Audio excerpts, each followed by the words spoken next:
तदालोक्यनिजं भजे च फलं तदालोक्यनिजं भजे च कृतेन अनेन अद्य दिने द्वादश ज्योतिर्लिङ्गस्तोत्रपाठाख्येन कर्मणा धीश्वर भवानी शंकर महारुद्र महामृत्युंजय श्री भगवत्केदारेश्वर चरणारविन्दं प्रीयतां नमः। श्री साष्टांग शिवार्पणमस्तु शिवागीदं नमः। श्री साष्टांग जगदम्बार्पणमस्तु अम्बा प्रियतां नमः। हर ओं तत्सत् हर ओं तत्सत् हर ओं तत्सत्। कुल केदारेश्वर महादेव की जय। श्री श्री अम्बे मातु की जय। सत्य सनातन वैदिक धर्म की जय।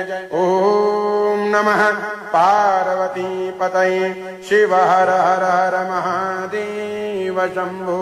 ओम सौराष्ट्र देशे